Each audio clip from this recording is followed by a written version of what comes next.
Okay, this video is to look at how to do the designing of your logos and what you can use to put in your folders in the two sections, section 2 and section 3. And before we go any further, what I will do is relate this, as we always do, to the AQA specification, so you can see exactly why it is that we need to get this right and why we're doing it and taking this approach. Designing skills is on page 3. We've gone through this before, creative and innovative designs. We're going to look how we do that. It needs to meet the needs of the client. We've now done our client profile, so we can look at that a bit more in depth. Analyse and evaluate existing products. We still need to do that, but we are going to incorporate some of that into what we're going to be designing for the logos. And as we go down a bit further, you can see it's got to appreciate the design of the product and also about manufacturing the quality and quantity that we need to do. It does say it needs to generate design proposals, which you've done, and there needs to be ongoing analysis, evaluation and product development.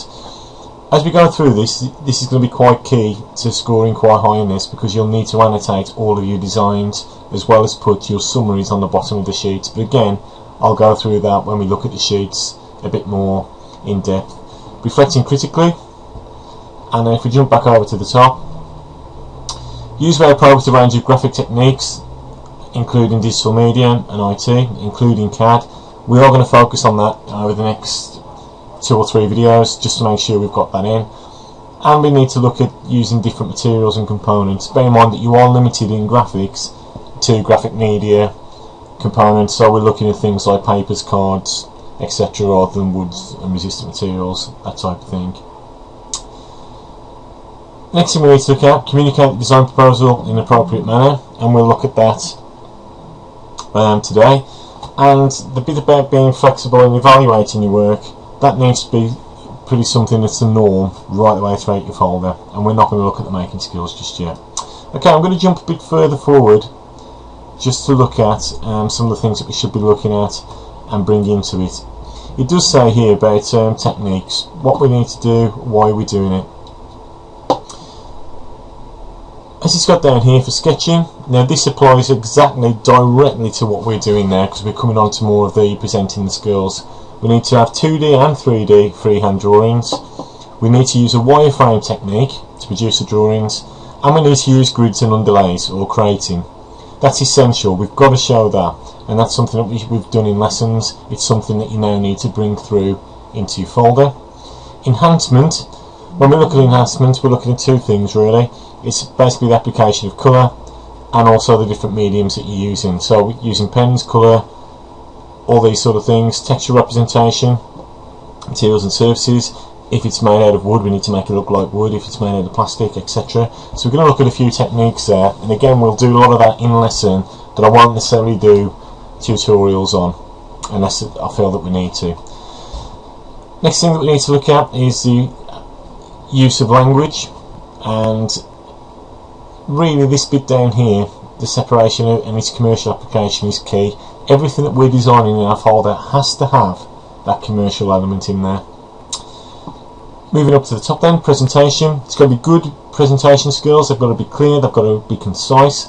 We need to look at suitable lettering, our knowledge of encapsulation, which we will look at, and this covers into this part, and use of presentation drawings, all that will be looked at. ICT definitely will be looked at, and using computer graphics for manipulation. It doesn't specify what computer graphics or what software we can use, but we are going to be limited to some of the things we've got in DMT, and also your products will limit on what you can actually use computer graphics for. Some of you doing things like packaging, etc. Pro Desktop, for example, may not be the most suitable software element to use. Pictorial drawings. We've got to show that we can use 1 and 2 point perspective, and we will look at that a bit more in depth in a second. Isometric needs to be in. Produce isometric sketches. We're going to use 2D design to do our isometric sketches, but it needs to show that it's in there. Working drawings, we need to use 3rd angle orthographic to 308 or as it is now 8888, and we need to have something that we can show that we can have an exploded view or a diagram. We need to be able to use scale, and we need to show that we can interpret rooms, site plans and maps. Again, we've covered a lot of this in the lesson. It's now all pulling it together to actually say, right, this is how I'm going to use it and apply it into my project. Surface development. 3D containers, even if we're not looking at things such as packaging, if you're doing things like shop fronts or things like that, you will still need to produce a 3D design, and so this is essential. And we also need to demonstrate the knowledge of CAD-CAM, and we're going to look at various sorts of CAD-CAM there, and we'll base our ideas roughly around the things that we've done in class, although some of you may have certain skills that you want to bring in as well. Information drawings, goes without saying, we need to have some sort of flowchart, we need to have sequential illustrations. Schematic maps we'll look at a bit later on. I'm not going to worry too much about those. Pictograms we're going to be developing there. Labels and signage, definitely, so we're going to understand that by the time we finish these next few tutorials. And represent data in graphical form, as in bar charts and pie charts. Again, that's essential. So that's why we're looking at it. That's what it says in the spec. It actually falls under, I'll just page down there, section 2 and section 3. Now you can see here, development of design proposals is 32 marks out of 90. That's nearly a third of your mark is to do with the designing, a third of it is to do with making. So you would expect in your folders to have a massive amount of design work and modelling, and a massive amount of emphasis on the making. You would expect that because of the weighting, and that's how we're going to get the A stars. That's how we're going to get the top grades in your coursework. Okay, now it's split up slightly. To get into 30 to 32, we need to have imaginative ideas being developed, it needs to be coherent, wide range of issues, excellent development work which we're going to look at through a wide variety. To get a C grade we're looking at about 12 to 18, design shows some sort of degree, adequate development work. Really, we should be looking in these top two sections. Your work must be pretty poor in your designing if you score low on this. It is easy to score high on this as long as you do as your teachers are telling you to do. Okay, the third part is to do with the making. Now I'm only going to show you this briefly because where it's got the making, selected the use of appropriate designs and CAM, quality controls are evident, the outcome is potential commercial viability. Now although this is in the making, we still need to make sure what we're designing in the first place is commercially viable, and we need to make sure that we're developing our systems to make sure that this will be a high quality of making. So with that in mind, and linking where the two is, let's have a look at how we're going to do it. Okay, so this is the folder. In a nutshell, I'm going to show you 3 different ways to generate drawings.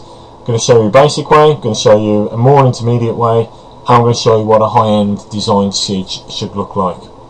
Now at this point, before we go on, because obviously I'm limited to the video length, what I will do first of all is just explain 3 things to you. Is that the design work goes right the way throughout the folders. So the sketches, I'm expecting you to have sketches for the logo and the name and the development of that logo and name. Then I'm expecting you to have a development or sketches of the actual product that logo will go onto. So the designing is split into 2 elements. In my instance, what I should be using is various media because we've all decided to do different things, which is good, but it means that you've got to sort of apply it in a different sort of way. So I will cover the packaging, I will cover the point of sales, I will cover the bags, I will cover the shop fronts. I'll try and do it in different ways so you can see how to apply it on there. Okay, so that's pretty much explained the reason behind designing, and I'm going to leave it at that point in a second because of the time on the YouTube, and then we'll come back and have a look at designing the design sheets.